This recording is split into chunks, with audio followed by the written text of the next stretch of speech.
Palagi ka nalang nag-aalala sa mga bagay na hindi mo makukontrol? Hindi mo ba mapigilan ang iyong sarili na huwag nang magpaka-stress sa mga bagay na hindi mo naman kontrolado? Palagi ka nalang bang nag-overthink pero wala ka namang nakukuhang kasagutan sa mga iniisip mo? Sa panahon ngayon, napaka-komplikado na ng ating buhay. Kaya nahihirapan na din tayong mamuhay sa mundong to. Umiikot-ikot lang ang buhay natin sa wala. Madalas iniisip ng ibang tao ang nakaraan nila, na sana'y ginawa nila ang lahat noon. E di siguro ay may nakikita silang positibong pagbabago ngayon. Napakarami ng responsibilidad natin. Dahil sa dami-rami ng mga gawain, wala na tayong pahinga. Dahil sa kadahilanang ito, na-stress na tayo sa mga bagay na hindi natin kailanman mababago. Kasi wala naman tayong kontrol sa ibang bagay. If you are one of those people who are often in their heads and think about every little detail of their life, that can be harmful. Kaya anong maaari mong gawin upang ihinto ang paghihirap sa lahat ng bagay? Subukan mo ang 7 paraan na ito. Number 1, mag-focus ka sa mga bagay na makukontrol mo. Maglaan ka ng oras upang pag-isipan mo mabuti kung ano ang kakayahan mo. Alamin mo kung ano ang magagawa mo at alamin mo kung ano ang mga hindi mo kayang gawin. Alamin mo kung anong mga bagay ang pumipiga sa buhay mo and analyze which externalities and stressors were involved in those situations. Ipagpalagay na lang natin na ang pinaka-problema mo ngayon ay nanlalamig na ang partner mo sa'yo dahil siguro may iba na siyang gusto. Yan ang isa sa mga bagay na hindi mo makukontrol. Hindi mo makukontrol ang tao. Ang emosyon mo lang ang kaya mong kontrolin. Ibig kong sabihin na huwag mong masyadong isipin yon. Alam kong masakit, pero isipin mo na lang, tanggapin mo na lang na ang problemang yon ay hindi mo kontrolado. Go through every situation pressing you and try to develop a realistic sense of control. Matuto kang bumitaw sa mga bagay na alam mong hindi mo kayang kontrolin. Dapat maunawaan mo na hindi mo makukontrol ang ilang partikular na pangyayari sa lahat ng oras. Masabihan mo nga ang tao na gawin mo ang bagay na to. Pero kung ayaw niyang gawin, dahil yan ang desisyon niya, wala ka nang magagawa doon. Masabihan mo nga sila na huwag magmura. Pero kung ayaw nila, wala ka nang kinalaman doon. Nakuha mo ba ang punto ko? Sa mga sitwasyon kung saan kasangkot ang mga bagay na hindi mo kayang abutin, kailangan mong ihiwalay ang iyong sarili sa mga bagay na yon at hayaan mo ang mga bagay na magbabago ng natural. Gaya ng mga tao, di ba? Kahit anong pilit mong baguhin sila, kung ayaw nila, hindi sila magbabago. Kung gusto na nila, sila na ang gagawa ng paraan para magbago. Katulad ng ginawa ko ngayon, minomotivate kita. Tinuturuan kita kung paano gawin to. Paano gawin yan. Pero kung ayaw mo, wala na akong magagawa. Sino ba naman ako para makialam sa buhay mo, di ba? Yan ang mindset ko eh. What I'm trying to say, as soon as you learn to loosen up, you will find that your stress levels get lower. Your brain won't get overwhelmed by the amount of information it can compute. At lalong hindi mo masasayang ang oras mo sa pag-aalala sa mga bagay na hindi mo kayang baguhin. Kung kaya mo lang tong i-apply sa sarili mo, na ang kakayahan mo ay para sa'yo lang, na wala kang kakayahan na kontrolin ang panlabas na bagay, mas gagaan ang pakiramdam mo. Number 2, mag-focus ka sa kalakasan mo. Alam kong may kahinaan tayong lahat, pero wag na tayong mag-focus doon. Doon tayo mag-focus sa positibong bahagi ng ating buhay. Isa sa mga pangunahing dahilan kung bakit nag-aalala ang mga tao ay dahil sinusubukan nilang lutasin ang mga bagay na lampas sa kanilang kakayahan. Yun bang hindi na nila hawak ang sitwasyong yun, pinoproblema pa rin nila. Halimbawa, may kamag-anak kang napaka-toxic na. Hindi mo kayang lutasin ang pag-uugali nila. Sila lang ang makakapag-desisyon kung magbabago ba sila sa buhay nila. Kung sa palagay mo ay kontrolado mo ang sitwasyon, wala nang problema. Kasi hawak mo ang sitwasyon eh. Paano ka pa may stress kung kontrolado mo ang isang bagay, di ba? Instead of forcing yourself to do something out of your reach, you should focus on the places where you can shine. Hindi ito simple, pero kayang-kaya mo. Kailangan mong maunawaan na hindi lahat ng tao ay may partikular na tinatawag nating skill set. Kahit anong pilit mo, hindi ka magiging perpekto sa ibang aspeto ng iyong buhay. Ang ilang mga tao ay likas na mahusay sa ilang mga bagay, pero kulang sila sa ibang mga departamento ng buhay. Madaling halimbawa, may taong bobo sa math, pero ang talino sa science. Yan ang ibig kong sabihin na may parte ng ating buhay na mahina tayo. Pero hindi dapat tayo nagpo-focus doon. Kung hindi ka napupromote sa trabaho mo, siguro nakikita ng boss mo na medyo kulang ka pagdating sa ganitong klaseng trabaho. Uulitin ko, hindi mo hawak ang ganitong sitwasyon. Hindi ka manager at hindi ka makakapagpasya kung makukuha mo ba ang promosyon na yon o hindi. Ang magagawa mo lang ay mag-focus ka na maganda pa rin ang takbo ng trabaho mo. Maganda pa rin ang record mo sa kumpanya. Pwede mong trabahuhin ang anumang bagay. Pero ang desisyon ng boss mo, wala ka nang kinalaman dun. Instead of worrying over the things that are not up to you, try to improve the areas you can improve. Focus on working yourself and bettering yourself. Everything else is out of your control, and you should take it in stride. Switching your focus from trying to change externalities to better yourself will alleviate a lot of pressure.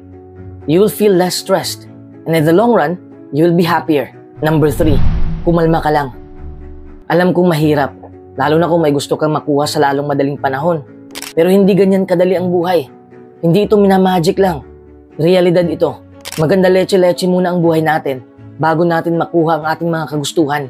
Sa mga nakaka-stress na sitwasyon, halos mababaliw na tayo at hindi na tayo makakapag-isip ng maayos. Kapag nagsimula kang mag-alala at ma-stress, kailangan mong humanap ng paraan para mapakalma mo ang iyong sarili. Ang isa sa mga pinakamainam na paraan upang pakalmahin ang sarili mo ay bumuo ka ng mga affirmations. Alam mo ba kung ano ang affirmation? Affirmations, in New Thought and New Age terminology, refer primarily to the practice of positive thinking and self-empowerment, fostering a belief that a positive mental attitude supported by affirmations will achieve success in anything. Bibigyan kita ng ilang mga halimbawa para mas lalo mong maintindihan kung ano ang magagawa ng affirmation para kumalma ka. Number 1, may tiwala ako sa sarili ko. Number 2, kaya ko tong gawin. Number 3, walang makakatalo sa akin. May ideya ka na ba? Yan yung mga salita na positibo lang. Kung binabangga ka ng mga negatibo, banggain mo rin ang positibong mga salita. Instead of stressing out about the worst outcomes, give yourself a pep talk and prepare for all situations. Halimbawa ito, nag-host ka sa isang conference. Siyempre, natural na yung kaba. Kinakabahan ka, lalo na kung bago ka pa lang. Ang kaba natin ay isang negatibong emosyon yan, lalo na kung sobra na. Kaya matuto tayong pakalmahin ang ating sarili. Have quick little phrases that can perk you up when you're overwhelmed. Sabihin mo sa sarili mo, kaya ko to. Handa na ako. Magagawa ko to. All of these mantras are examples of things you can say. Having these affirmations can keep you mentally strong. Saying things like this aloud can help you combat self-doubt and avoid overthinking. Ulit-ulitin mo lang ang mga phrases na yan. Isa yung tinatawag nating psychological trick na makakatulong sa atin para kumalma tayo. Huminga ka ng malalim. I-voice out mo ang mga binaon mong affirmations at makikita mo na may positibong resulta ito sa buhay mo. Number 4, mamuhay ka lang ngayon. Anong ibig kong sabihin? Bitawan mo na ang nakaraan mo at huwag mo munang pangunahan ang kinabukasan mo. Mag-focus ka lang sa ngayon mo. Kasi yan ang napapansin ko sa mga tao. Naguguluhan sila at lalo silang nahihirapan. Kasi iniisip pa rin nila ang kanilang nakaraan na hindi naman mababago. People often get stuck in the past, playing certain events on repeat. For what? Hindi lamang ito nagdudulot ng pagkabalisa at stress. Pag-aaksaya lang din ito ng oras na maaari mo sanang gugulin para sa kasalukuyan. Wala namang masama kung nag-iisip ka pa rin sa nakaraan mo. Ang problema lang ay kung na-stuck up ka sa sitwasyong gusto mong baguhin. Wala ka namang patutunguhan sa pag-iisip ng ganyan. Walang silbi ang paggawa niyan dahil hindi mo na maibabalik ang lahat at hindi mo na masasabi ang gusto mo sanang sabihin noon, ngayon. What you can do is reflect on that conversation with a different perception. Think about what you can do now or in the future instead of what you could have done. Subukan mong limitahan ng oras na ginugugol mo sa pag-iisip tungkol sa nakaraan mo. While some reflection can be good, but you should try to focus on what's going on now. Ang iyong oras ay limitado lang at dapat mong gugulin ito sa wais na paraan.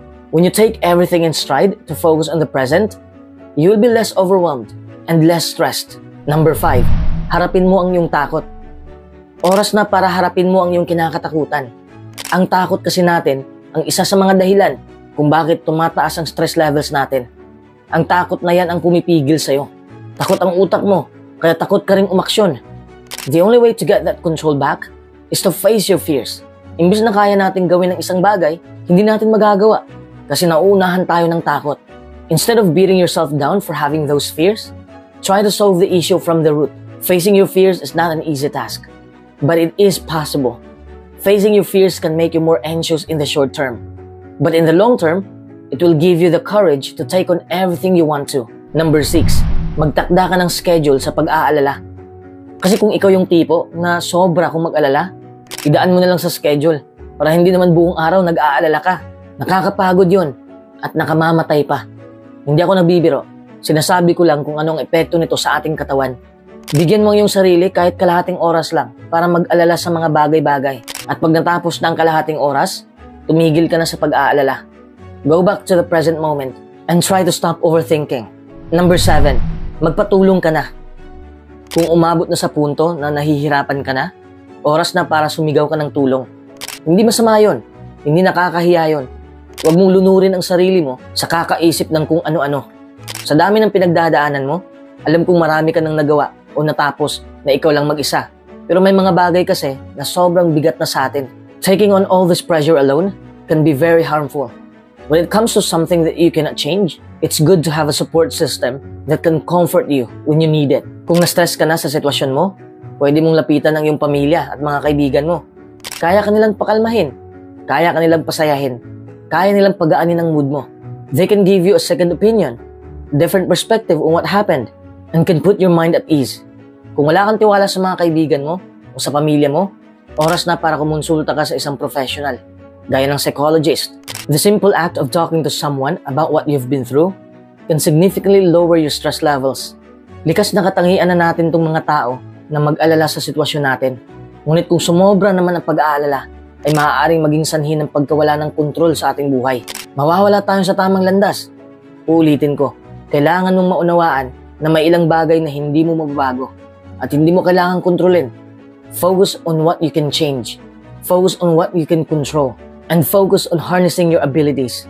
Create specific guidelines like affirmations and stress management plans to help keep you grounded. Kung hindi pa rin gumana ang lahat ng ito, magpatulong ka na. Ito na ang huling solusyon, pero alam kong gagana ito sa'yo. Dahil itong mga hakbang na ito ay positibo, at ang positibo ang palaging mananaig.